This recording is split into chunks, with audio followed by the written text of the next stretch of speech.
আচ্ছা, স্টার্ট করছি। হ্যাঁ,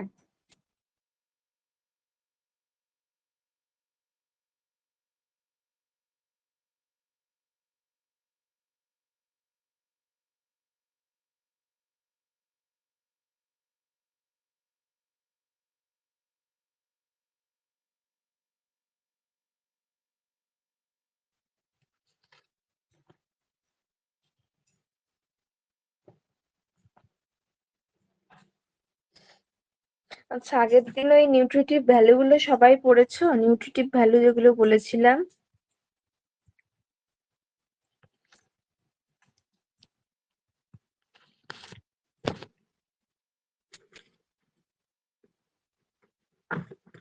নিউট্রিটিভ ভ্যালু গুলো সবাই পড়েছো? ওগুলো কিন্তু মনে রাখতে হবে, বুঝতে পেরেছো?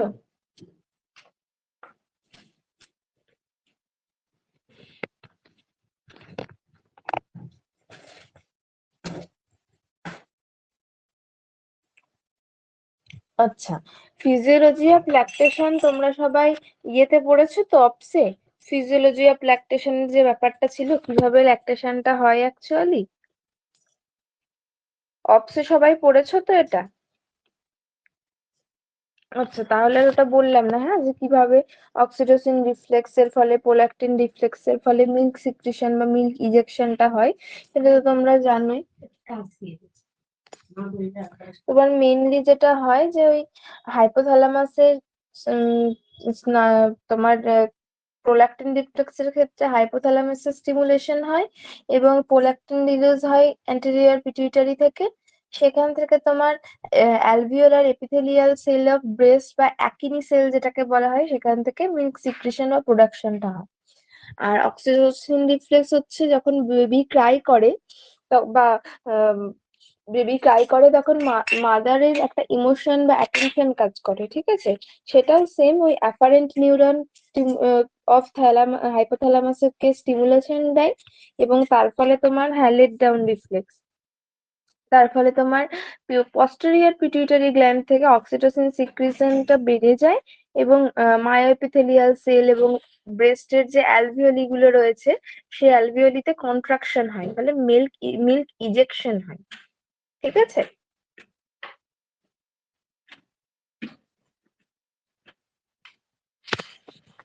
এই দুটো অ্যাকচুয়ালি হচ্ছে এই টাইপ অফ ল্যাকটেশনের ফিজিওলজি।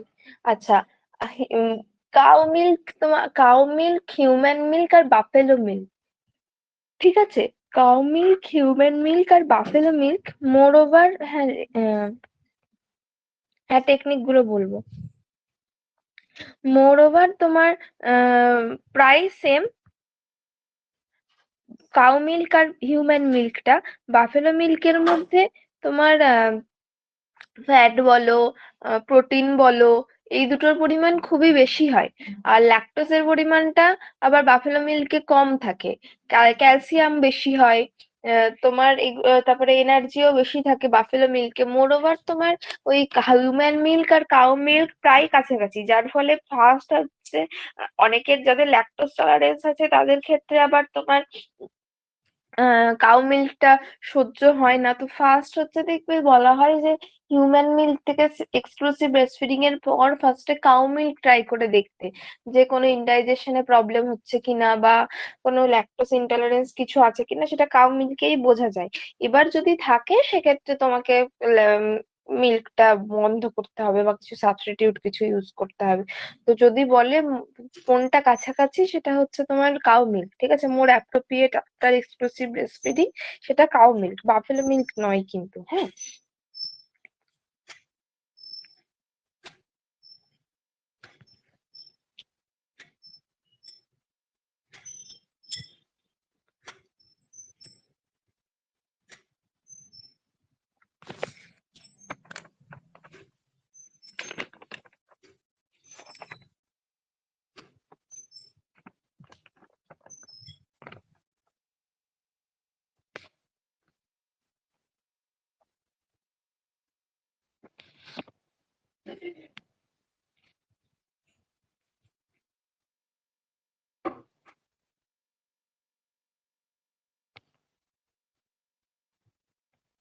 আচ্ছা শোন, টেকনিক অফ ব্রেস্ট ফিডিং মানে কি? একটা বাচ্চাকে যখন খাওয়াবে, প্রপার ব্রেস্ট ফিডিং এর জন্য তোমার কি কি টেকনিক ইউজ করা হয়। একটা বাচ্চার যে প্রপার ব্রেস্ট ফিডিং করাবে যখন, সে একটা প্রপার ব্রেস্ট ফিডিং এর জন্য কি কি টেকনিক ইউজ করা হয়, সেটা হচ্ছে আমাদের টেকনিক অফ ব্রেস্ট ফিডিং। কি কি টেকনিক রয়েছে? মেনলি তোমার হচ্ছে মাদারকে ফার্স্টে একটা কমফোর্টেবল পজিশনে বসতে হবে। তারপরে হচ্ছে ফিজিক্যালি এবং মেন্টালি রিল্যাক্স থাকতে হবে মাকে। তার আগে মাদারকে ভালো করে হ্যান্ড ওয়াশ করতে হবে, এক গ্লাস জল খেয়ে বসতে বলি, টয়লেট করে বসতে বলি, যাতে মাঝখানে ইন্টারাপ্ট না হয় কোনো রকম, যেন কোনো হাতে কাজ নিয়ে না বসে। বেবি মা যেন নিজে পরিষ্কার পরিচ্ছন্ন হয়ে বসে এবং বাচ্চাকে পরিষ্কার পরিচ্ছন্ন হয়ে নিয়ে বসে। শুয়েও খাওয়াতে পারে, বসেও খাওয়াতে পারে, মোস্ট প্রেফারেবল বসে খাওয়ানো। যদি মায়ের হেলথ কন্ডিশন সাফার হয় তাহলে সেক্ষেত্রে শুয়ে খাওয়াতে পারে, তবে মোস্ট মানে প্রেফার্ড পজিশন হচ্ছে তোমার বসে খাওয়ানো। ঠিক আছে। এলিউসিয়াস মাদার হলে সেক্ষেত্রে ফ্ল্যাট শুয়ে খাওয়াতে হতে পারে, বা কোনো অপারেশনের কোনো মা হলে সেক্ষেত্রে খাওয়াতে পারে সেইভাবে। বেবিকে অবশ্যই মায়ের ফোর আর্মে সাপোর্ট দিয়ে রাখতে হবে, হেডটা স্লাইটলি এলিভেটেড করে, এবং হেড নেক ব্যাক যেন একটা স্ট্রেট লাইনে থাকে, হাতের ওপর হেড নেক ব্যাক যেন একটা স্ট্রেট লাইনে থাকে, সেদিকে দেখতে হবে। আর বেবিকে অবশ্যই মাদারের কাছে রাখতে হবে, ট্রাঙ্কের সঙ্গে ট্রাঙ্ক যেন টাচ হয়ে থাকে, এবং মায়ের বাচ্চার মুখটা যেন মায়ের ব্রেস্টের দিকে থাকে, অন্যদিকে না থাকলে হবে না। ব্রেস্টের দিকে মুখ থাকবে এবং ট্রাঙ্কের সঙ্গে, বাচ্চার ট্রাঙ্কের সঙ্গে মায়ের ট্রাঙ্ক হচ্ছে একদম সমানে সমানে থাকবে। আর আর বলছি কি পজিশন আছে ল্যাচিং এরটা কি? ল্যাচিং হচ্ছে তোমার বেবির চিন যেন মাদারের ব্রেস্টে টাচ করে, অবশ্যই যেন বেবির চিন মাদারের ব্রেস্টে টাচ করে সেটা দেখতে হবে। বেবির মুখটা ওয়াইডলি ওপেন যেন থাকে সেদিকে দেখতে হবে।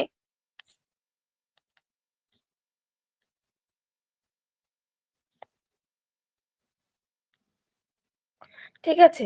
তারপরে হচ্ছে তোমার বেবি নিপিলটাকে এমন ভাবে থাকবে যে বেবির আপার লিপস, যেটা আপার লিপস আছে সেটার থেকে লোয়ার লিপস, আপার লিপসটা তোমার যেন প্রম্পট হোয়াইট থাকে, অনেকটা হোয়াইট থাকে যেন। তারপরে হচ্ছে বেবির টামির সঙ্গে মাদারের টামির যেন কোনো স্পেস না থাকে, টামি টু টামি যেটাকে আমরা বলি, টামি টু টামি যেন থাকে। বোঝা যাচ্ছে কি বলছি?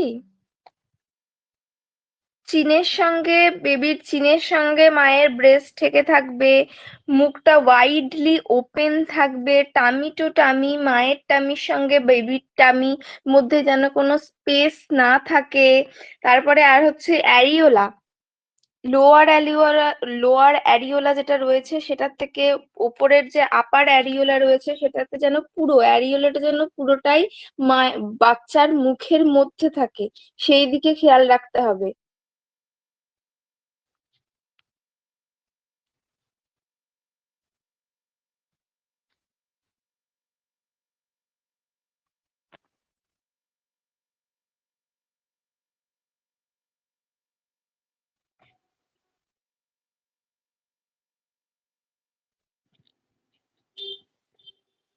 আচ্ছা, তাহলে কি কি হলো? প্রথম থেকে তোমার যদি প্রায়োরিটি ওয়াইজ বলে, প্রায়োরিটি ওয়াইজ যদি আসে কি করবে? পজিশন, ফার্স্ট হচ্ছে পজিশন। তারপরে অ্যালাইন মানে যেটা বললাম যে বাচ্চার বডি, নেক, ব্যাক একটা স্ট্রেট লাইনে থাকবে, ব্রেস্টের শেপটাকে হোল্ড করতে হবে, মানে ব্রেস্টকে সি শেপে বা ইউ শেপে ফিঙ্গার দিয়ে মাকে হোল্ড করতে বলতে হবে, যেভাবে ঠিক স্যান্ডউইচ হোল্ড করে সেইভাবেই অ্যারিওলা থেকে মাকে সি শেপ বা ইউ শেপে ব্রেস্টকে হোল্ড করতে বলতে হবে। মাদারকে বলতে হবে বেবির লিপটা যাতে ওয়াইডলি ওপেন থাকে, এবং লোয়ার লিপটা যেন কার্ল হয়ে থাকে আউটওয়ার্ড এর দিকে, ওয়াইডলি ওপেন হওয়ার জন্য। সেটা দেখতে হবে। লিড উইথ দ্য চিন ফার্স্ট, মানে ব্রেস্টের মায়ের ব্রেস্টের সঙ্গে বেবির চিন যেন অ্যাটাচ থাকে, কোনো রকম মাঝখানে কোনো ফাঁক না, মানে ফাঁক না থাকে। তারপরে হচ্ছে তোমার যেন বাচ্চার কোনো রকম ডিসকমফোর্ট ফিল না হয় সেটা দেখতে হবে। পুরো অ্যারিওলাটা যেন বাচ্চার মুখের মধ্যে থাকে সেটা দেখতে হবে। মুখ যেন ওয়াইডলি ওপেন হয়ে থাকে সেটা দেখতে হবে। তোমার আপার আপার পার্টের অ্যারিওলাটার থেকে লোয়ার পার্টের অ্যারিওলাটা বেশি ভাবে সিন হবে। আপার পার্টটা পুরোটাই বাচ্চার মুখে থাকবে। ঠিক আছে।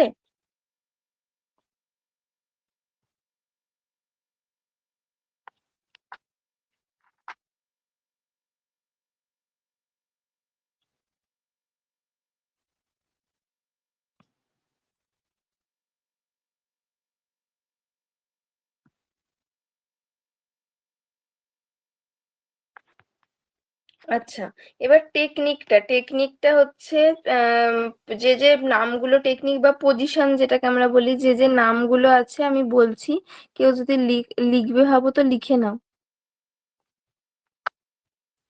আচ্ছা, একটা হচ্ছে ক্র্যাডেল হোল্ড, একটা হচ্ছে পজিশনের মধ্যে ক্র্যাডেল হোল্ড রয়েছে, ক্রস ক্র্যাডেল হোল্ড রয়েছে, ফুটবল হোল্ড হোল্ড রয়েছে, একটা হচ্ছে সাইড লাইন পজিশন রয়েছে, একটা হচ্ছে লেড ব্যাক বা রিক্লাইন্ড পজিশন রয়েছে।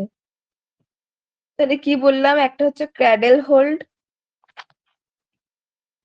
একটা হচ্ছে ক্রস ক্র্যাডেল হোল্ড, একটা হচ্ছে ফুটবল বা ক্লাচ হোল্ড যেটাকে বলে টুইন বেবির ক্ষেত্রে জেনারেলি ইউজ করা হয়। টুইন বেবির ক্ষেত্রে ফুটবল হোল্ড বা ক্লাচ হোল্ড। একটা হচ্ছে সাইড লাইন পজিশন, একটা হচ্ছে লেড ব্যাক বা রিক্লাইন্ড পজিশন। ক্র্যাডেল হোল্ডটা কি? ক্র্যাডেল হোল্ডটা হচ্ছে বেবির হেডটা মায়ের হাতে রেস্ট করা থাকবে, সেম হাতে যেই ব্রেস্টে মা ব্রেস্ট ফিডিং করাচ্ছে।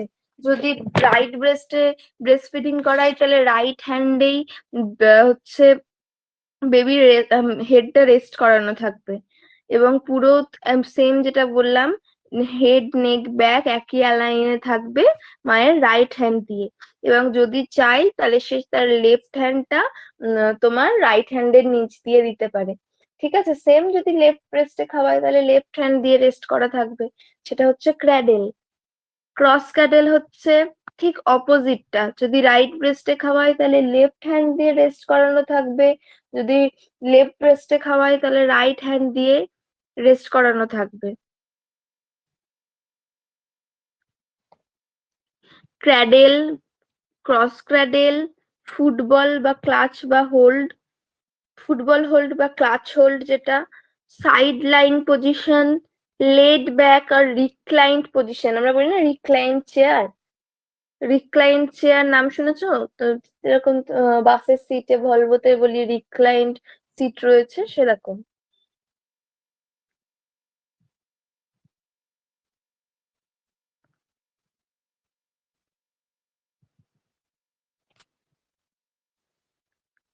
ক্র্যাডেল গেল, ক্রস ক্র্যাডেল গেল, এবার ফুটবল হোল্ড। ফুটবল হোল্ড হচ্ছে দুটো আর্মে ঠিক ফুটবলের মতন বাচ্চার মাথাটাকে হোল্ড করতে হবে ফিঙ্গার গুলো দিয়ে, এবং পুরো বডিটা তোমার হাতের অ্যালাইনে থাকবে, দুদিকে দুটো বাচ্চা। এটা সাধারণত তোমার টুইন্সদের ক্ষেত্রে ইউজ করা হয় দুটো ব্রেস্টে একসঙ্গে খাওয়ানোর জন্য। ঠিক আছে। তারপরে হচ্ছে side lying position. Side lying position হচ্ছে অপারেটেড মাদার বা কোনো বেশি সাফার করছে যে মাদাররা, তাদের ক্ষেত্রে এটা হেল্পফুল। তোমার নিজের ধরো কোনো এক সাইডে হয়ে শুয়ে বেবির দিকে ফেস করে যেভাবে পজিশন সেভাবেই তোমার নাইট ফিট করানো হয় বা সাইড লাইং পজিশনে খাওয়ানো হয়। ঠিক আছে। আর লেড ব্যাক বা রিক্লাইন পজিশন, এটা সাধারণত কেএমসি তে এভাবে খাওয়ানো হয়। কেএমসি চেয়ার যারা দেখে থাকবে, সেই কেএমসি চেয়ারে এইভাবে খাওয়ানো হয়। বেডে বা কোচ টাইপের যে চেয়ার গুলো রয়েছে সেগুলোতে হেলান দিয়ে কমফোর্টেবলি বসে বেবিকে যে ফিডিং করানো হয় সেটাই হচ্ছে তোমার বুকের ওপর নিয়ে ল্যাচ করিয়ে যে ফিডিং করানো হয় সেটাই হচ্ছে লেড ব্যাক বা রিক্লাইন পজিশন। বোঝা গেল?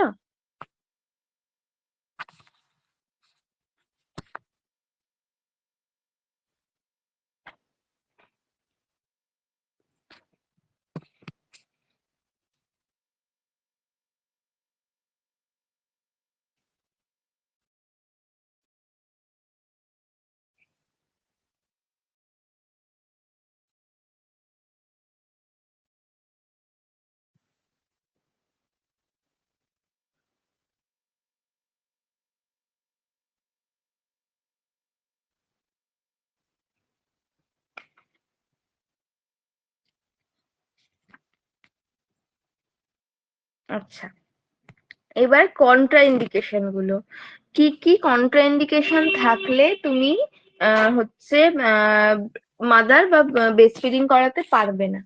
ফার্স্টে রিয়েল কথাটা মনে রাখলেই তোমরা তোমার আহ, কি কি ম্যাটারনাল কন্ডিশন রয়েছে যেগুলোর ক্ষেত্রে করাতে পারবে না সেটা মনে পড়ে যাবে। REAL রিয়েল এর ফল হচ্ছে রেডিওথেরাপি। মাদারের জন্য যদি কোনো রকম কোনো রেডিওথেরাপি বা কেমোথেরাপি চলে সেক্ষেত্রে। ফর আর্গট থেরাপি, কোন রকম কোনো আর্গট থেরাপির যদি কিছু চলে সেক্ষেত্রে।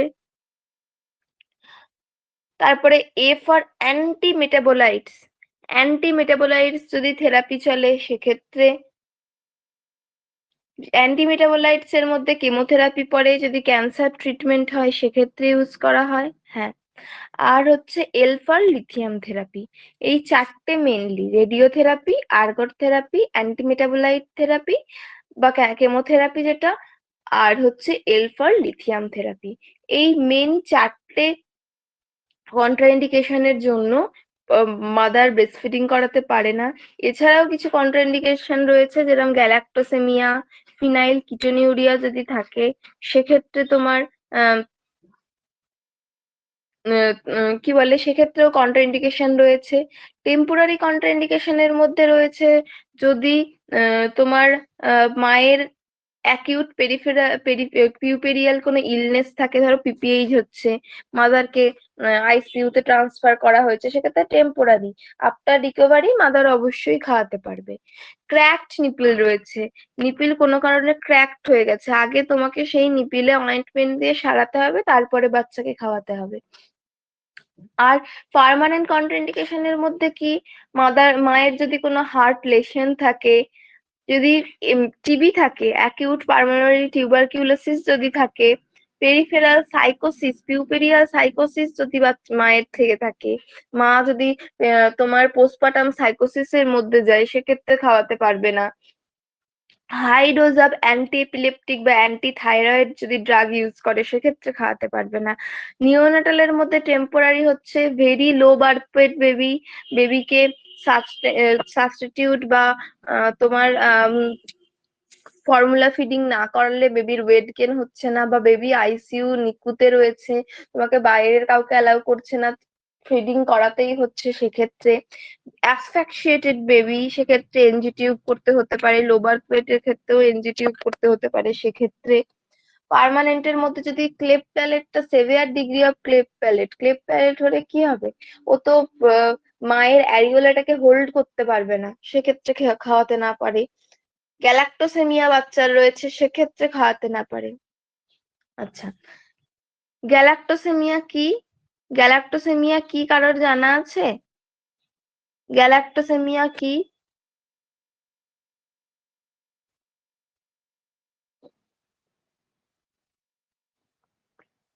গ্যালাক্টোসেমিয়া কি কি কারোর জানা আছে?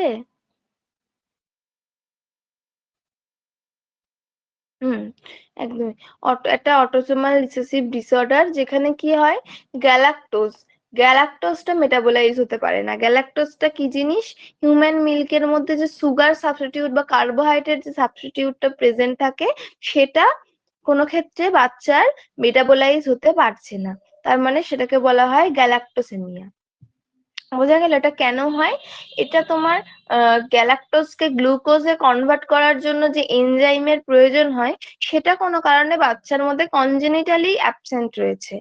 গ্যালাক্টোজকে গ্লুকোজে কনভার্ট করার জন্য যে এনজাইমের প্রয়োজন হয়, সেটা কোনো কারণে বাচ্চার মধ্যে কনজেনিটালি ভাবে অ্যাবসেন্ট রয়েছে, সেক্ষেত্রে এই গ্যালাক্টোসেমিয়া দেখা যায়। সেক্ষেত্রেও কিন্তু বাচ্চাকে খাওয়ানো যাবে না। আচ্ছা, আর কি কি ক্ষেত্রে যদি বেবি শাক না করতে পারে, বেবি শাক করতে পারছে না, বেবি ব্রেস্ট রিফিউজ করছে। ইনভার্টেড নিপিল মানে কি? ইনভার্টেড নিপিল হচ্ছে বেবি মায়ের ব্রেস্টে নিপিল এমন অবস্থায় রয়েছে, ফ্ল্যাট নিপিল রয়েছে, একদম ফ্ল্যাট নিপিল থাকার কারণে বেবি যে তোমার ওই নিপিলটাকে হোল্ড করবে সেটা তোমার করতে পারে না। তার ফলে হচ্ছে তোমার ইনভার্টেড নিপিল, সেটাকেই আমরা বলি। সেক্ষেত্রে তোমার সিরিঞ্জ থেরাপি করতে হয়। এটা প্লাস্টিক সিরিঞ্জ দিয়ে সবাই করে থাকবে। এটা তোমার নিপিলটাকে ইনভার্টেড করা হয়, বাইরের দিকে প্লাঞ্জার দিয়ে বাইরের দিকে টেনে আনা হয়, যাতে তোমার এক্সট্রাভার্টেড করা হয়, যার ফলে বাচ্চা যাতে নিপিলটাকে হোল্ড করতে পারে। সবাই দেখেছো তো সিরিঞ্জ থেরাপিটা? হ্যাঁ। যদি আর যদি কোনো তোমার শোর থাকে ব্রেস্টে, ব্রেস্ট এনগর্জমেন্ট হলে কখনোই তোমার ব্রেস্ট ফিডিং করাতে পারবে না। ব্রেস্ট এনগর্জমেন্ট হলে প্রথমেই তোমাকে বলতে হবে যে প্রথমেই গরম জলের কথা বলতে হবে। গরম জল নিয়ে এসে ব্রেস্টে শেক করে ব্রেস্টে যে এনগর্জ মিল্কটা আছে সেটাকে এক্সপ্রেস করে ফেলে দিতে বলতে হবে, এবং তারপর থেকে সেই ব্রেস্টে বাচ্চাকে খাওয়াতে বলতে হবে।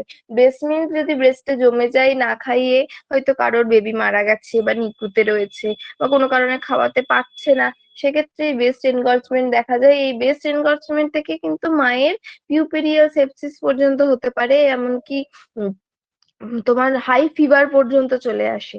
তবে ব্রেস্ট অ্যাবসেস, ঠিক আছে, ব্রেস্ট অ্যাবসেস যদি থাকে সেক্ষেত্রে ওয়ার্কিং মাদারদের ক্ষেত্রে হতে পারে। বা আচ্ছা, ওয়ার্কিং মাদারদের ক্ষেত্রে মনে রাখবে, এক্সপ্রেস যদি ব্রেস্ট মিল্ক এক্সপ্রেস করে যায় অ্যাবসেন্স অফ মাদারের ক্ষেত্রে, সেক্ষেত্রে তোমার রুম টেম্পারেচারে 8 ঘন্টা ব্রেস্ট মিল্কে স্টোর করা যায়, এবং রেফ্রিজারেটরে 24 আওয়ার্স স্টোর করা যায়। বোঝা গেল? এগুলো আসে express breast milk 8 hour store করা যায় রুম টেম্পারেচারে, আর 24 আওয়ার স্টোর করা যায় রেফ্রিজারেটরে। আর সব সময় মাদারকে বলার সময় এটা মেনটেন করতে, মানে বলতে হবে যে যেন তোমার একটা ব্রেস্ট পুরোটা খাওয়ানো হয়, তারপরেই অন্য ব্রেস্টে যায়, এবং 1 to 2 আওয়ার্স ইন্টারভালে বাচ্চাকে খাওয়াতে হবে। Self demand of the baby, বা সেলফ ডিমান্ড, বাচ্চার যখন সেলফ ডিমান্ড হবে চেষ্টা করতে হবে তখনই খাওয়ানোর, ঠিক আছে? আর হচ্ছে খাওয়ানোর পর অবশ্যই বাচ্চাকে বার্প করতে হবে, যাতে এয়ারটা বেরিয়ে যায় তার জন্য, না হলে বাচ্চার কিন্তু অ্যাসপিরেশন হতে পারে, এবং যদি খুব হাই লেভেলে হয়ে যায় সেক্ষেত্রে অ্যাসপিরেটেড নিউমোনিয়াও এই সমস্ত বাচ্চার ক্ষেত্রে দেখা যায়। বোঝা গেল?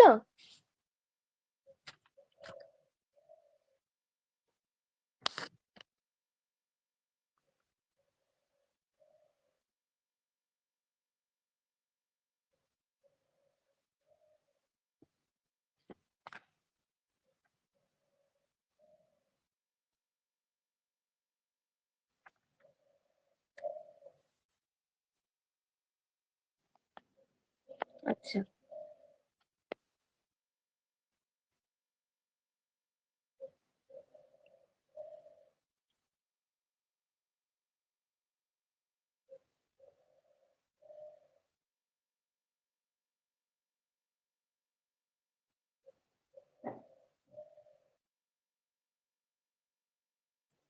আচ্ছা, এবার যেটা, এটাও তোমরা অবসে পড়েছো, তাও একবার করে বলে দিচ্ছি।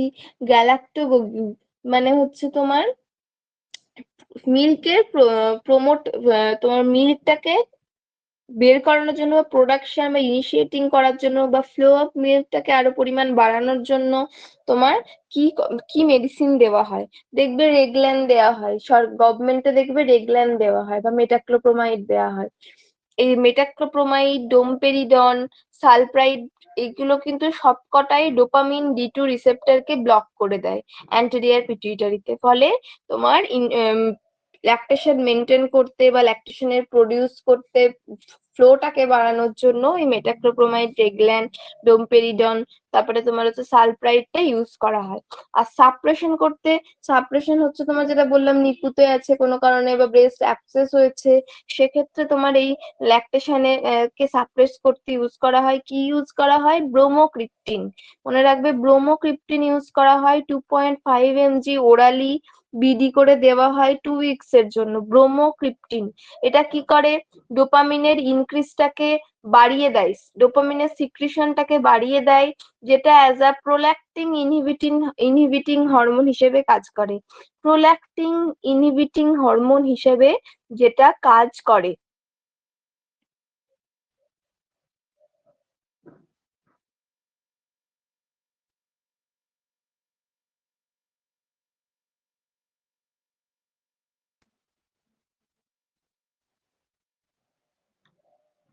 আচ্ছা, ডোপামিনটা কি করে? ডোপামিনটা হচ্ছে এর সঙ্গে প্রোল্যাক্টিনটাকে তোমার সিক্রিশন হতে দেয় না। যেহেতু প্রোল্যাক্টিনটাকে সিক্রিশন হতে দেয় না, এই জন্য ল্যাকটেশনটা সাপ্রেস হয়ে যায়। তাহলে এর কাজ হচ্ছে ল্যাকটেশনটাকে সাপ্রেস করা। আর যেটা বললাম, মেটাক্লোপ্রোমাইড ডোমপেরিডন ও ডোপামিন ডি টু রিসেপ্টরটাকে ব্লক করে দিচ্ছে, ফলে তোমার ল্যাকটেশনটা মেনটেন হচ্ছে, প্রপার ল্যাকটেশনটা তোমার হচ্ছে। বোঝা গেল? আচ্ছা, এরপরে আসি হচ্ছে তোমার ল্যাকটেশন ফেলিওর। কোন কোন ক্ষেত্রে তোমার ল্যাকটেশন ফেলিওর হচ্ছে? ল্যাকটেশন ফেলিওরটা কি? Lactation failure of successful breast ফিডিংটা হচ্ছে ইনঅ্যাডিকুয়েট পরিমাণে যদি ব্রেস্ট মিল্ক, ডোজটা একবার বলবো। ডোজটা হচ্ছে 2.5 mg orally BD for 2 weeks. কিন্তু অবশ্যই কিন্তু ফিজিশিয়ানের তোমার পরামর্শ নিয়ে তবেই দিতে হবে। আমরা রেগল্যান্ডটা লিখে দিই। তোমার ওই যদি কেউ মারা বলে যে দিতে মানে ব্রেস্ট মিল্ক আসছে না, সেক্ষেত্রে মানে ওভার দা ফোন কল আমরা জেনে তোমার ইয়েটা লিখে দিই, ঠিক আছে? কিন্তু এই ক্ষেত্রে তোমার ডক্টরের কাছ থেকে পারমিশন নেওয়াই ভালো। আচ্ছা, তো ল্যাকটেশনাল ফেলিওরটা কি? যদি অ্যাডিকুয়েট পরিমাণে ব্রেস্ট মিল্ক সিক্রিট না হয় এবং ব্রেস্ট মিল্ক দ্বারা তোমার মায়ের যে ব্রেস্ট মিল্ক সিক্রিশন হচ্ছে সেটা দ্বারা বাচ্চার পেট ভরছে না ফার্স্ট 6 মান্থ অফ লাইফে, সেটাকে বলা হয় lactation failure. Complete lactation failure হচ্ছে পুরোপুরি মিল্ক সিক্রেশন এক ফোঁটাও হচ্ছে না বা খুব সামান্য কিছু ড্রপ হচ্ছে, সেটা হচ্ছে কমপ্লিট ল্যাকটেশন ফেলিওর। আর পার্শিয়াল ল্যাকটেশন ফেলিওর হচ্ছে ইনসাফিসিয়েন্ট, যেটা হচ্ছে সেটা বা মানে বেবির আরো লাগবে। আচ্ছা, কি কি কারণে এই ল্যাকটেশন ফেলিওর গুলো হয়? ল্যাকটেশন ফেলিওর গুলো হয় হচ্ছে তোমার ইনফ্যান্টের ক্ষেত্রে, প্রিম্যাচুরিটি যদি বাচ্চা হয় সেক্ষেত্রে, উইক নিওনেট যদি হয় সেক্ষেত্রে, বাচ্চা যদি ওরাল থ্রাস থাকে সেক্ষেত্রে হতে পারে, ন্যাজাল ব্লক দেখবে যদি বাচ্চা নাক বলে, দেখে যদি জিজ্ঞাসা করে যে বাচ্চা হয়তো টানছে না, সাকিং রিফ্লেক্স খারাপ, সেক্ষেত্রে আগেই দেখবে ডাক্তাররা জিজ্ঞাসা করে যে বাচ্চা কি নাক টানছে বা হাঁচি কাশি কিছু হচ্ছে বেশি পরিমাণে, সেক্ষেত্রে তাহলে বোঝা যায় ওর নাকটা হয়তো ব্লক আছে। সেখানে আগে দেখবে বলে ন্যাসাল ড্রপ দেবে, তারপরে খাওয়াতে শুরু করবে, ঠিক আছে? তো সেটাও তো ন্যাসাল ব্লক থাকলে, সেভিয়ার ক্লেফট প্যালেট থাকলে, এবং যদি মাদার বেবি আলাদা থাকে সেক্ষেত্রে। ফিডিং প্রসিডিওরের ক্ষেত্রে তোমার প্রিলেসিটাল ফিডিং যদি হয়, ব্রেস্ট ফিডিং ইনিশিয়েশন দেরিতে হয়েছে, সেক্ষেত্রে পজিশনিং প্রপার হচ্ছে না, বেশিরভাগ টিনেজ মাদারদের ক্ষেত্রে এটা দেখা যায়।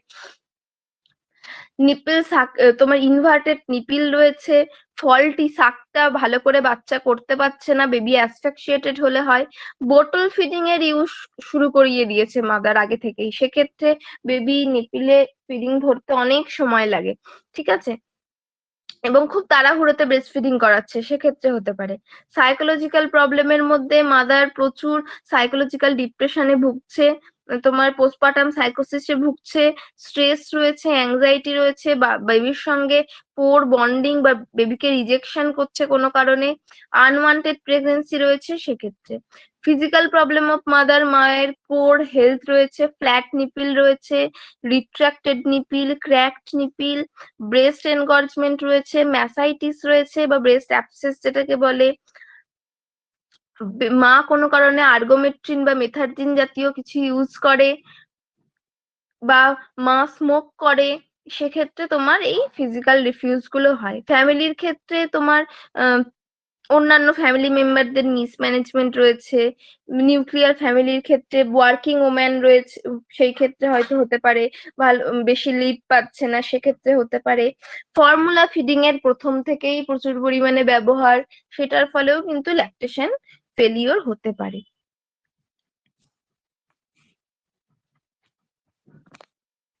আচ্ছা, এবার যেটা এগুলো থেকে যেটা আরেকটা কোয়েশ্চেন আসে সেটা হলো,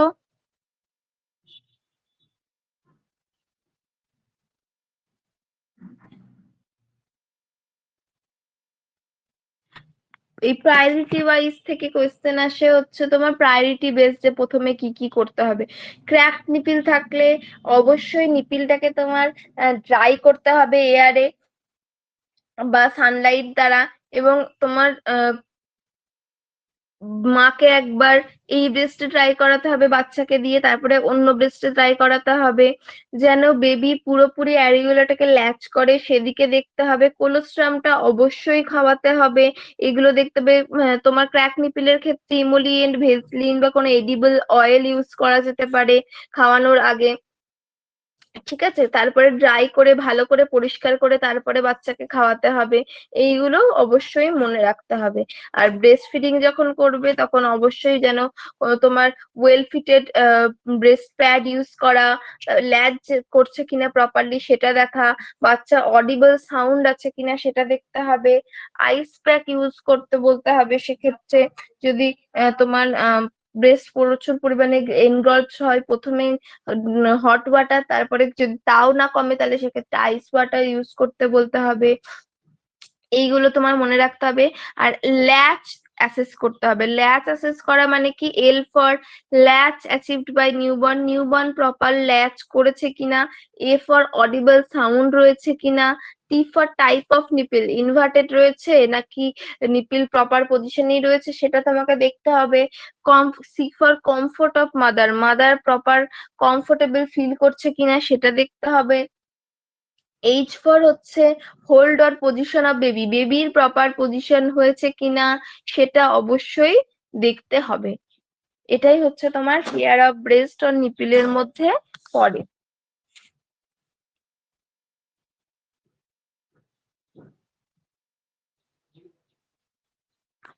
আচ্ছা,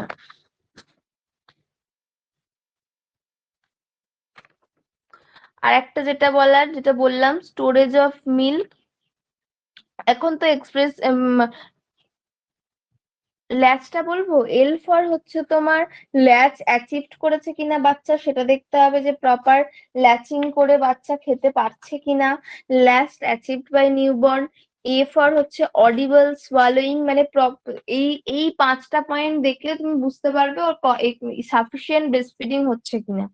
এ ফর হচ্ছে অডিবল সোয়ালোইং হচ্ছে কিনা, দেখবে বাচ্চারা যখন খায় মারা বুঝতে পারে, বা নার্স আমরাও বুঝতে পারি যে এটা আওয়াজ করে মুখে। ঠিক আছে, তারপরে টি ফর হচ্ছে type of nipple. C for হচ্ছে comfortness of mother, comfortness of mother. H for হচ্ছে hold or position of baby, hold or position of baby.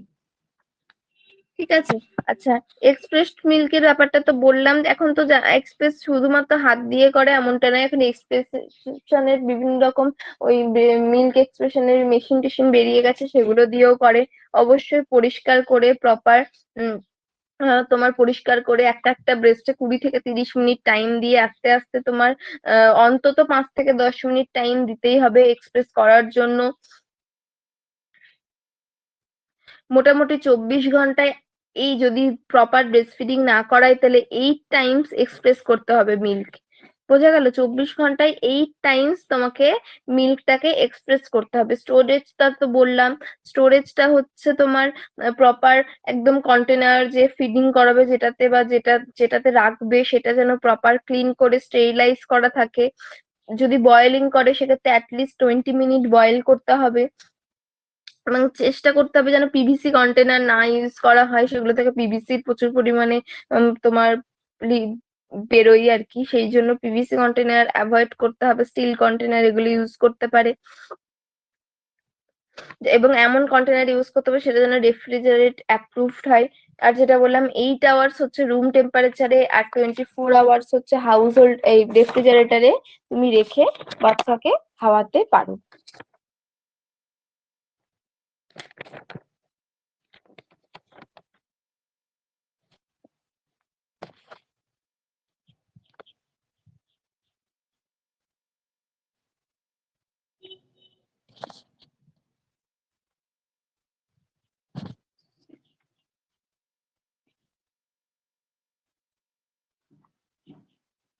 আচ্ছা, এবার হচ্ছে কি কি দেখে বুঝবে যে বাচ্চা অ্যাডিকুয়েট ব্রেস্ট ফিডিং করছে। কি কি দেখে বুঝবে যে বাচ্চা অ্যাডিকুয়েট ব্রেস্ট ফিডিং করছে সেটার ইন্ডিকেটর হলো, ফার্স্ট হচ্ছে অডিবল সোয়ালোইং, তুমি শুনতে পাবে। মায়ের ব্রেস্টের লেট ডাউন সেন্সেশন হবে একটা পুরোপুরি খাওয়ানো হয়ে যাওয়ার পর। ব্রেস্ট ফুল থাকবে ফিডের আগে এবং সফট হয়ে যাবে খাওয়ানোর পরে। অন্তত 6 থেকে 8 বার তোমার ন্যাপি চেঞ্জ করতে হবে 24 আওয়ার্স এর মধ্যে। Frequent soft bowel movement 3 to 8 Times হতেই পারে 24 ঘন্টায়। অ্যাভারেজ ওয়েট গেন তোমার 18 থেকে 30 গ্রাম ওয়েট গেন হবে পার ডে, সে যদি প্রপার ব্রেস্ট ফিডিং হয়। বেবি ভালো ঘুমাবে এবং কাঁদবে না বেশি, খাওয়ানোর পরই ঘুমিয়ে যাবে। Proper muscle tone, healthy skin থাকবে। 6 to 8 টাইম তোমার ডায়াপার চেঞ্জ করতে হবে। এইগুলো দেখলে বুঝতে পারবে যে বেবির অ্যাডিকুয়েট ব্রেস্ট ফিডিং হচ্ছে।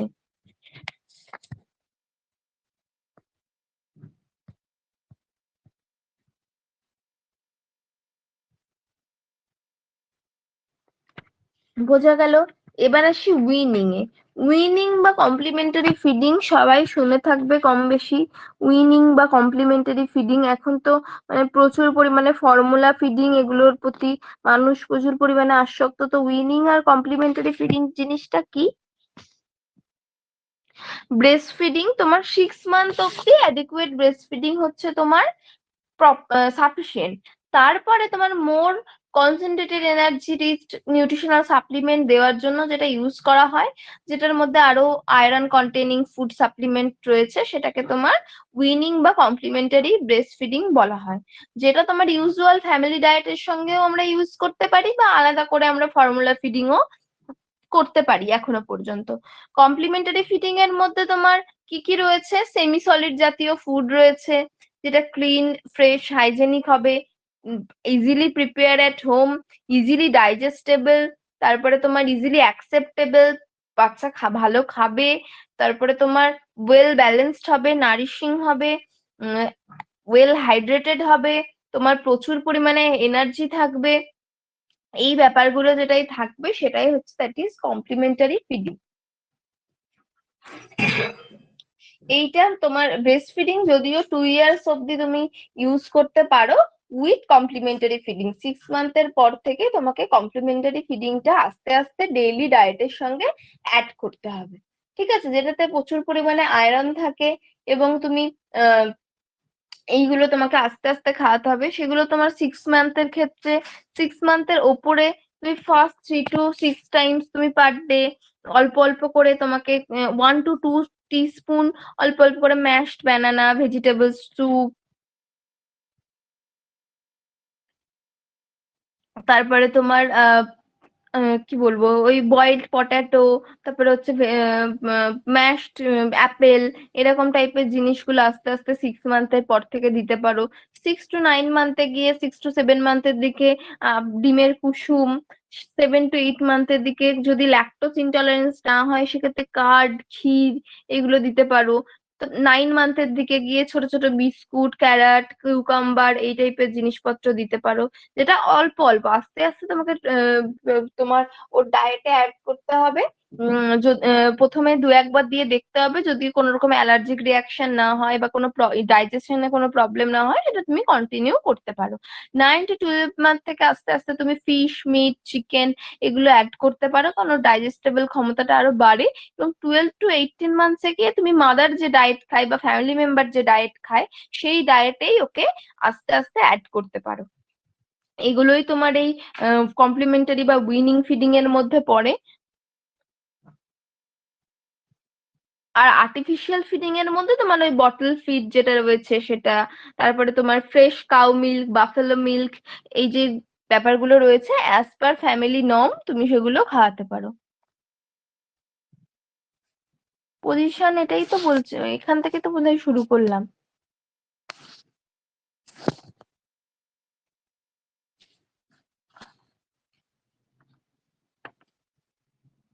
আচ্ছা, তোমার সলিড ফুডের ইন্ট্রোডাকশন ঠিক এরকম ভাবে করতে হবে।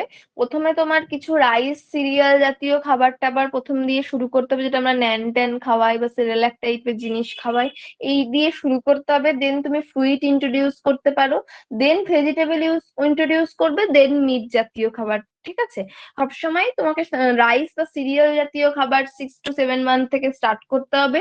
তারপরে তুমি ফ্রুইট ইন্ট্রোডিউস করতে পারো, ম্যাশড। তারপরে হচ্ছে ভেজিটেবল ইউজ করতে পারো, দেন মিটে আসতে হবে।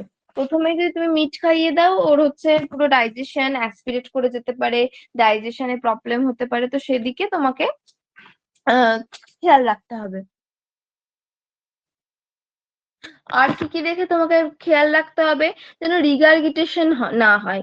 বাচ্চার কোনো কারণে রিগারগিটেশন মানে কি, তোমার যেটা মানে ভেতর থেকে উগলে চলে এলো খাওয়ানোর পর, যেহেতু ওরা তো চিউ করতে পারে না, ফলে তোমার ওরা গিলে নেয়, গিলে নেওয়ার ফলে তোমার ব্যাকফ্লো হওয়ার, ব্যাকওয়ার্ড ফ্লোয়িং হওয়ার চান্স আছে, তো সেদিকে খেয়াল রাখতে হবে। ভমিট যাতে না হয় সেদিকে খেয়াল রাখতে হবে, যেন সাকিং বা সোয়ালোয়িং এ কোনো প্রবলেম না হয়, এমন আমি সলিড ফুড দিলাম ও সোয়ালো করতে পারছে না, সেদিকে দেখতে হবে।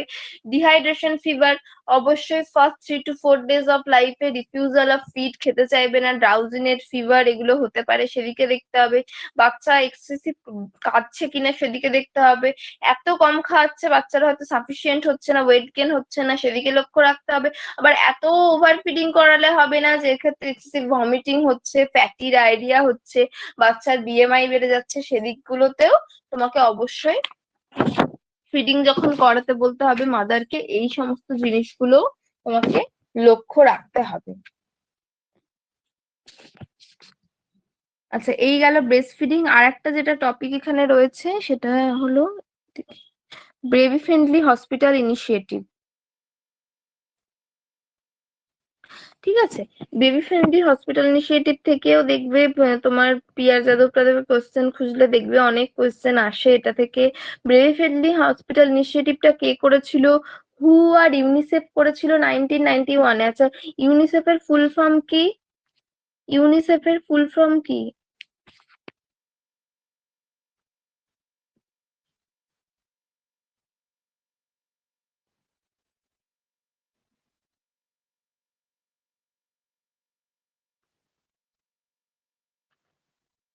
ইউনিসেফের ফুল ফর্ম কি?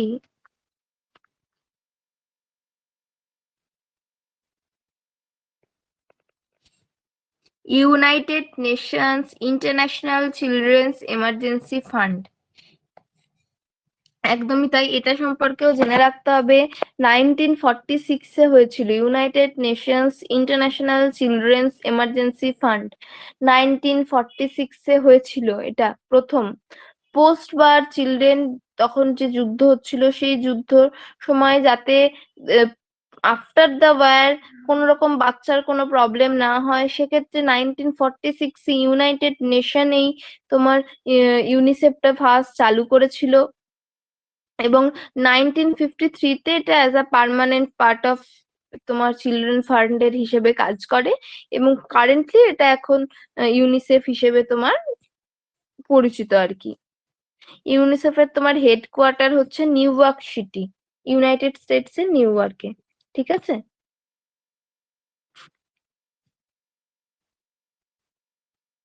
এই তিনটে লিখে রাখো তাহলে হবে। আচ্ছা, তাহলে বিএফএইচআই বা বেবি ফ্রেন্ডলি হসপিটাল ইনিশিয়েটিভ কি? 1991-এ হু বা ইউনিসেফের দ্বারা এটা প্রথম হয়েছিল। এটাতে কি, ব্রেস্ট ফিডিংটাকে ওয়ার্ল্ড ওয়াইড প্রমোট করার জন্য এই বেবি ফ্রেন্ডলি হসপিটাল ইনিশিয়েটিভটাকে নেওয়া হয়েছিল। ইন ইন্ডিয়া এটা 1992 মার্চে স্টার্ট হয়েছিল, exclusive breast feeding for 6 month এবং কন্টিনিউ টিল 2 ইয়ার্স অফ এজের জন্য। এটা মেনলি 10টা স্টেপ ফলো করে। এই 10টা স্টেপের মধ্যে কি, ফার্স্ট হচ্ছে এভরি ইনস্টিটিউট, প্রত্যেকটা ইনস্টিটিউটের একটা ব্রেস্ট ফিডিং পলিসি থাকতে হবে। একটা রিটেন ব্রেস্ট ফিডিং পলিসি থাকতে হবে প্রত্যেকটা, যেখানে যেখানে তোমার বেবি ডেলিভারি হয় বা বেবির ইউনিট রয়েছে প্রত্যেকটা জায়গায়। স্টাফকে ট্রেন থাকতে হবে for breast feeding, trend staff to implement this policy অবশ্যই। অল প্রেগনেন্ট মাদারকে তোমাকে কাউন্সিলিং করতে হবে ব্রেস্ট ফিডিং এর বেনিফিট সম্পর্কে। অল প্রেগনেন্ট মাদারকে কাউন্সিলিং করতে হবে ব্রেস্ট ফিডিং এর বেনিফিট সম্পর্কে।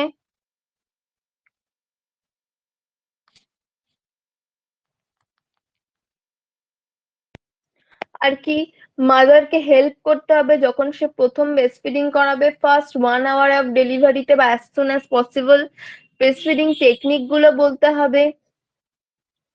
তোমার ব্রেস্ট ফিডিং ছাড়া যেন অন্য কোনো ফুড বা ড্রিঙ্ক না খাওয়ায় সেদিকে লক্ষ্য রাখতে হবে।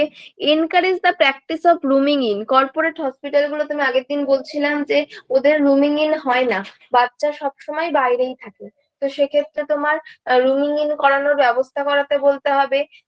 Encourage breast feeding as per demand. On demand, বাচ্চার ডিমান্ড অনুসারে ব্রেস্ট ফিডিং করাতে হবে। কোনো আর্টিফিশিয়াল কিছু বাচ্চাকে খাওয়ানো যাবে না। তারপরে তোমার ব্রেস্ট ফিডিং এস্টাবলিশের জন্য তোমার সাপোর্ট যে গ্রুপ রয়েছে তাদেরকে সাহায্য করতে হবে এবং মাদারকে এই সমস্ত বিষয়ে অবশ্যই ইনফর্ম করাতে হবে। ঠিক আছে?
ইউনিসেফের সাল 1946।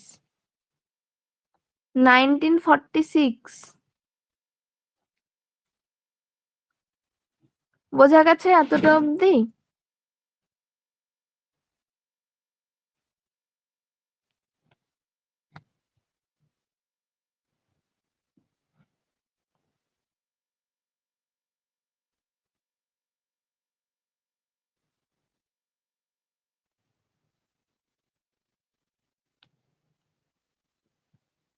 আচ্ছা, আর কেএমসি টা একটু বলবো। কেএমসি টা সবাই জানো, আলাদা করে বলার কিছু নেই।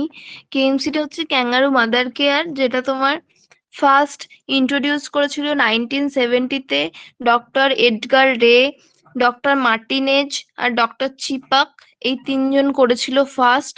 ডক্টর, হ্যাঁ হ্যাঁ হ্যাঁ, ক্লাস আছে, ছেড়ে দেবো এখনই।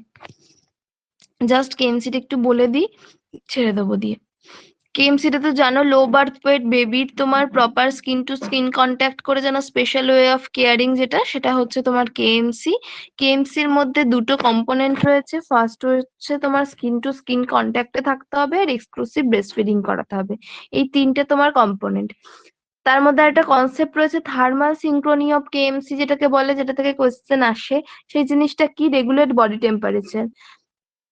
অবশ্যই টেম্পারেচার 37°C কনস্ট্যান্ট থাকতে হবে। যদি কোনো কারণে বেবির টেম্পারেচার 1°C বেড়ে যায়, সেক্ষেত্রে, হ্যাঁ, পিয়ার যাদবে না থাকলেও বোধহয় পারুল দত্তে আছে, এটা আমার কাছে একটা নোটস ছিল আমার, সেটা তোকে আমার ওই ছিল, প্রসিডিওর ছিল, সেটা থেকে আমি পাঠাচ্ছি, মানে তোমাদের বলছি আর কি। তো তোমার 37°C কনস্ট্যান্ট রাখতে হবে। যদি বেবির টেম্পারেচার কোনো কারণে 1°C লেস হয়ে যায়, সেক্ষেত্রে মাদারের টেম্পারেচার 2° ওয়ার্ম হয়ে যাবে। এবং যদি কোনো কারণে 1° টেম্পারেচার ইনক্রিজ হয়ে যায়, সেক্ষেত্রে মায়ের টেম্পারেচার তোমার 1° লেস হয়ে যাবে। এটাকেই তোমার থার্মাল সিঙ্ক্রোনি বলে।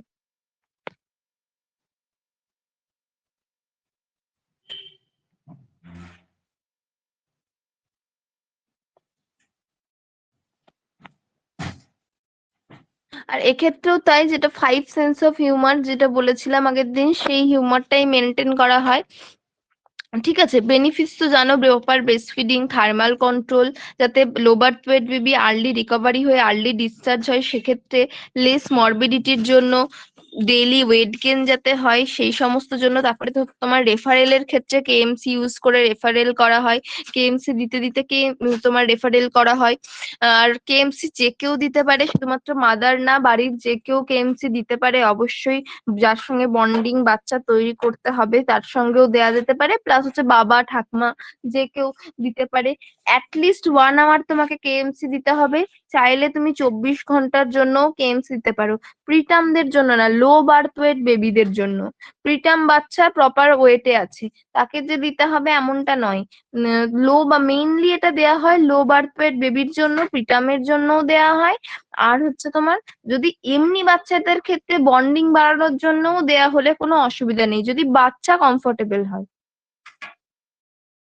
হ্যাঁ, এলবিডব্লিউ।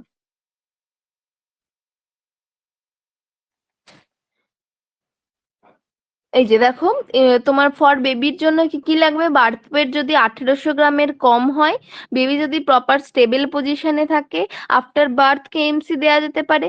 1200 থেকে 1799 গ্রাম যদি ওজন হয়, সেক্ষেত্রে তোমার কেএমসি শুরু করার আগে তোমার দেখে নিতে হবে বাচ্চার আর অন্য কোনো প্রবলেম রয়েছে কিনা। যদি অন্য কোনো প্রবলেম থাকে, সেক্ষেত্রে আফটার স্টেবিলাইজেশন তারপরে তোমাকে কেএমসি দিতে হবে। নিকুতে যাবে কিনা বাচ্চা সেগুলো দেখে নিতে হবে। 1200 গ্রামের যদি পর হয়, তাহলে তোমার অবশ্যই বাচ্চা নিকুতে যাবে। সেই নিকুতে যাওয়ার পর আস্তে আস্তে বাচ্চাকে কেএমসি স্টার্ট করতে হবে। ঠিক আছে। আর মাদারের ক্ষেত্রে যে কেউ মাদার বাচ্চাকে যে কোনো মাদারই বাচ্চাকে কেএমসি দিতে পারে, সেটাতে কোনো প্রবলেম নেই।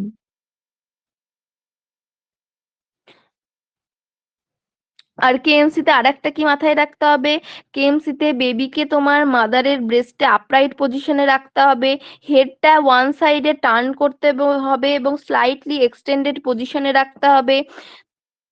তোমার এমন ভাবে রাখতে হবে যেন এয়ারওয়েটা ওপেন থাকে এবং আই টু আই কন্ট্যাক্ট হয় মায়ের সঙ্গে। হিপটাকে ফ্লেক্সড করে রাখতে হবে লাইক আ ফ্রগ লাইক পজিশন, এবং আর্মগুলোকে দুদিকে ফ্লেক্সড করে তোমার আর্মগুলোকে দুদিকে ফ্লেক্স করে দিতে হবে। ঠিক আছে। অবশ্যই মাকে মনিটর করতে হবে বেবির নেক পজিশনটা, তোমার বেবির এয়ারওয়ে ক্লিয়ার আছে কিনা, বেবি প্রপার ব্রিথ নিচ্ছে কিনা সেটা মা বুঝতে পারবে। কালারটা লক্ষ্য রাখতে হবে, কোনো কারণে নাক চাপা পড়ে গেছে এইগুলো লক্ষ্য রাখতে হবে। কেএমসি দিতে দিতে মা ব্রেস্ট ফিডও করাতে পারে বাচ্চাকে, প্রাইভেসি মেনটেন করতে হবে যেটা বললাম। 1 আওয়ার অ্যাটলিস্ট, এবং চাইলে 24 আওয়ারও বাচ্চাকে কেএমসি দিতে পারে। ঠিক আছে। স্লিপিং এবং রেস্ট রেস্ট নেওয়ার সময়ও কেএমসি চেয়ারে সে অ্যাডজাস্টেড ভাবে দিতে পারে, এবং ফ্রম নার্সারি টু ওয়ার্ডে বাচ্চাকে ট্রান্সফার করার সময় বা সিকু থেকে নিকুতে নিয়ে যাওয়ার সময়ও বাচ্চাকে তোমার কেএমসি দিতে পারে। কখন ডিসচার্জ করব, যখন বেবির জেনারেল হেলথ গুড হবে, বেবি তোমার প্রপার ব্রেস্ট ফিডিং করতে পারছে, তখন ওয়েট গেন হবে যখন 15 to 20 কেজি পার ডে প্রথম 3 দিনের জন্য, তখন দিতে পারি। এবং তোমার বডি টেম্পারেচার যখন বাচ্চার মেনটেন হবে তখন আমরা ডিসচার্জ করতে পারি। ঠিক আছে। এছাড়াও বাচ্চা আস্তে আস্তে যখন ওয়েট গেন করে যাবে, বাচ্চা যখন আর মানে দেখবে ইরিটেটেড হচ্ছে, তোমার বাচ্চাকে ওই কেএমসি পজিশনে রাখলেই, সেক্ষেত্রে আস্তে আস্তে তখন তুমি সেটাকে ডিসকন্টিনিউ করতে পারো।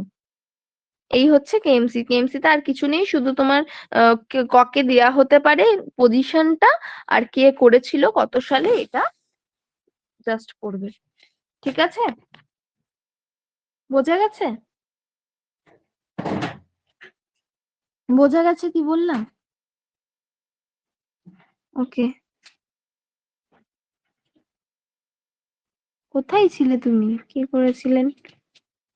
1970-তে ডক্টর এডগার রে, ডক্টর মার্টিনেজ, ডক্টর চিপাক। ঠিক আছে।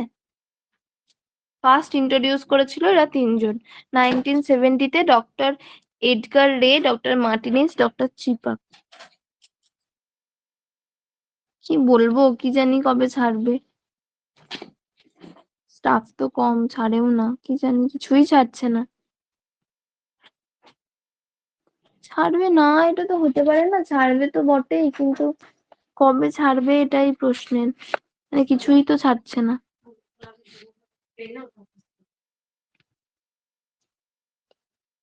হ্যাঁ, স্টে অর্ডার দিয়েছে তো ওবিসিতে। কি করছে, সবই স্থগিতাদেশ দিয়ে দিচ্ছে, কিছুই মানে কন্টিনিউয়েশন কিছুই হচ্ছে না। ছাড়বে, তবে ছাড়বে, আশা করি ছাড়বে, কারণ অন্তত মেডিকেলের দিকটা ছাড়বে, অন্য কিছুর দিকটা জানি না, মেডিকেলের দিকটা ছাড়বে, কারণ